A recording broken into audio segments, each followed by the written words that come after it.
Atas kejadian tersebut, Virgil kembali ditangkap dan tim Breakout Kings meminta pihak kepolisian untuk mengkaji ulang kinerja dari Krause. Halo sobat, pintu teater 1 telah dibuka. Balik lagi nih sama Mimin yang mau ngebahas series terbaru. Tapi series ini sangat spesial karena series yang akan Mimin bahas hampir mirip dengan Prison Break. Karena sang director dari series ini adalah orang yang sama dengan director dari Prison Break. Jadi series ini berjudul Breakout Kings atau Raja Pelarian, di mana dua orang pria yang berasal dari satuan khusus polisi harus bekerja sama bersama 3 kriminal berbahaya yang memiliki keterampilan berbeda. Bagaimana mereka bisa memecahkan setiap kasus dengan latar belakang yang berbeda? Mari kita mulai bersama-sama. Tapi sebelum itu, mari kita mulai intronya.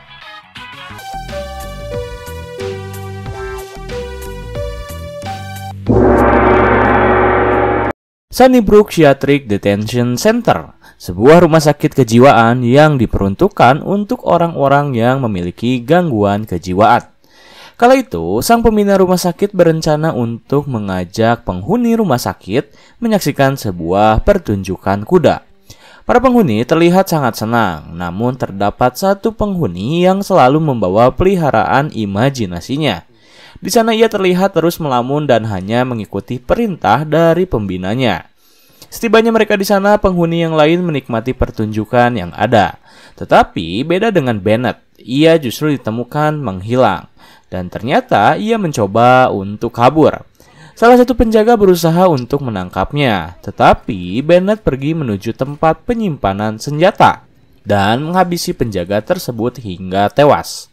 Kemudian Bennett berhasil kabur.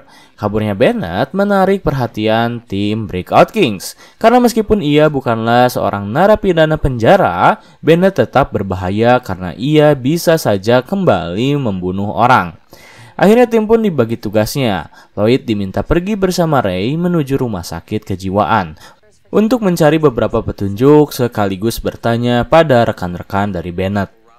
Sementara Jules memiliki tugas untuk menelpon saudara kandung Bennett agar Charlie bisa mewawancarainya. Setibanya di rumah sakit kejiwaan, Lloyd dan Ray langsung bertemu dengan pembina dari Bennett sendiri, yaitu Paula. Paula mengatakan bahwa ia tak tahu apa yang telah terjadi pada Bennett, karena sebelum kejadian itu Bennett terlihat biasa-biasa saja.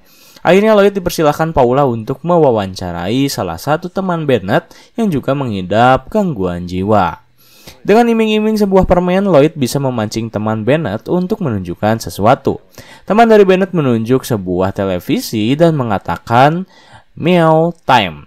Lalu ia tiba-tiba mengamuk dan Lloyd langsung memberinya permen yang ia janjikan lalu pergi. Kemudian, scene berpindah pada Bennett yang sedang berada di toko perlengkapan camping dan hiking. Terlihat ia di sana membeli beberapa barang termasuk ransel, jaket, dan juga sebilah golok. Tanpa mengatakan apapun, Bennett memberi penjaga toko tersebut sejumlah uang. Lalu ia pergi begitu saja.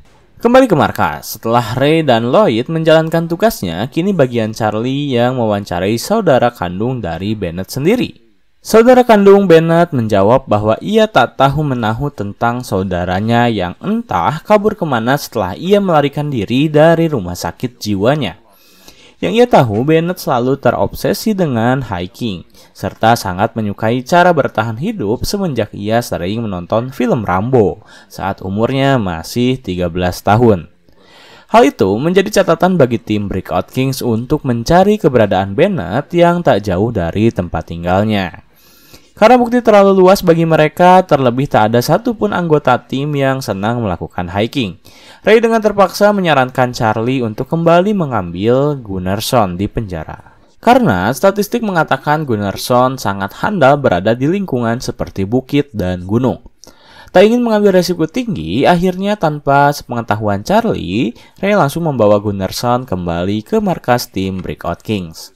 Di sana Ray menjelaskan bahwa ia telah membuat kesepakatan dengan Gunnarsson terkait permintaan bantuan mereka.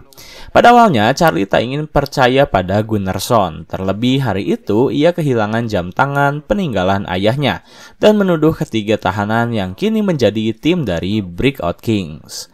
Tetapi karena tuntutan pekerjaan, akhirnya Charlie mengalah. Kemudian Jules berhasil menyimpulkan seluruh informasi yang Lloyd berikan. Hasilnya ia menemukan sebuah acara TV yang mengusung tema Meow Time. Sebuah acara TV yang dipimpin oleh seorang wanita bernama Debbie Myers. Kemudian, scene berpindah pada Bennett yang mendatangi Debbie di kediamannya. Saat melihat kehadiran Bennett, muncul kengerian yang Debbie rasakan. Tetapi ia terlambat karena Bennett langsung memaksa masuk ke dalam dan membawa Debbie pergi. Rupanya, Bennett membawa Debbie ke sebuah hutan yang tak jauh dari kediamannya. Hal itu ia lakukan karena Bennett selalu terobsesi ketika melihat acara TV yang dibawakan oleh Debbie. Saat tim sedang berada di kediaman Debbie untuk mencari petunjuk, mereka mendapat kabar bahwa Bennett kembali membunuh seorang penjaga hutan yang melarangnya untuk masuk karena ia tak memiliki izin untuk hiking. Akhirnya tim pergi ke hutan tersebut mencari petunjuk kemana Bennett membawa Debbie pergi. Hingga akhirnya mereka menemukan mobil milik Bennett yang ditutupi oleh daun. Charlie yakin bahwa Bennett belum terlalu jauh untuk mereka kejar.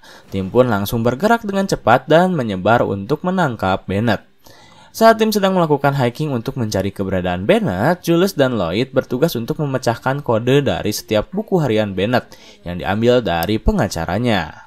Kembali ke hutan, tim sangat kesulitan karena Charlie memutuskan untuk tak membawa Gunnarsson masuk ke dalam hutan karena ia tak percaya padanya. Ketika Charlie sedang kesulitan, ia tiba-tiba ditelepon oleh Lloyd yang sedikit demi sedikit berhasil menyimpulkan buku harian milik Bennett. Ia mengatakan bahwa Bennett sangat terobsesi terhadap hutan serta hal-hal yang berbau romantis di dalamnya. Ia khawatir jika Bennett membawa Debbie untuk ia jadikan sebagai objek. Charlie pun meminta Lloyd untuk mengabarinya kembali jika berhasil menyimpulkan semuanya. Lalu scene berpindah pada Erica dan Ray yang menemukan petunjuk penting, yaitu kuku palsu milik Debbie yang ia sengaja lepaskan untuk meninggalkan jejak. Erica pun langsung menyusuri jalan di mana kuku palsu itu berada. Pagi pun tiba, Bennett membawa Debbie ke sebuah tempat strategis. Ia lalu mengikatnya dan Bennett kemudian merakit sesuatu. Terus-menerus lihat keanehan yang Bennett lakukan membuat Debbie muak.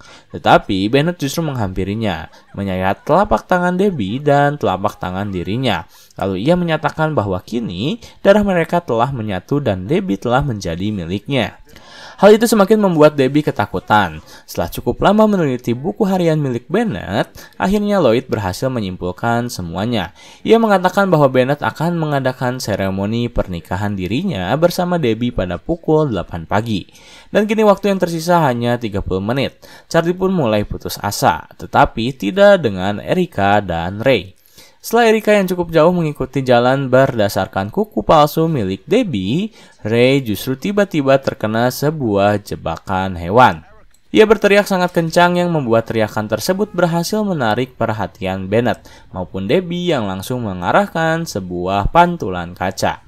Pantulan kaca itu rupanya disadari oleh Erica setelah ia mengeluarkan kaki Ray dari jebakan hewan tersebut. Ia langsung pergi menuju ke tempat Debbie dan langsung melepaskannya. Tetapi sayang, setelah Erica berhasil melepaskan Debbie, Bennett tiba-tiba datang dan meminta Erica untuk melepaskan pisaunya. Akhirnya Erica mengalah dan ia menggantikan Debbie untuk menjadi istrinya. Erica telah didandani sedemikian rupa menggunakan pakaian pengantin dan Bennett hampir saja menyelesaikan ritualnya.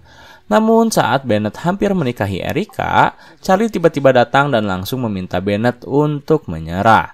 Ia mengatakan jika saudara kandungnya meminta Bennett untuk segera pulang ke rumah. Tetapi Bennett mengatakan jika hutan adalah rumahnya. Lalu ia mengancam akan membunuh Erica sembari meminta Erica mengucapkan selamat malam.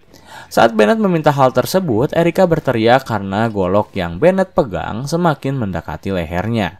Karena dengan terpaksa, akhirnya Charlie menembak mati Bennett demi menyelamatkan nyawa Erica. Dan akhirnya misi pun selesai. Setelah misi selesai, tim Breakout Kings kembali ke markas. Kemudian Ray mendatangi Charlie dan membawakannya jam tangan peninggalan ayahnya. Ia mengatakan bahwa Charlie meninggalkan jam tangan miliknya di kamar mandi sebuah hotel. Ternyata Charlie melupakan hal tersebut. Ia pun langsung mendatangi rekan-rekan napinya lalu meminta maaf atas tuduhan yang tak berdasar. Kemudian ia memuji timnya dan meminta napi-napi tersebut untuk kembali ke penjara. Bersama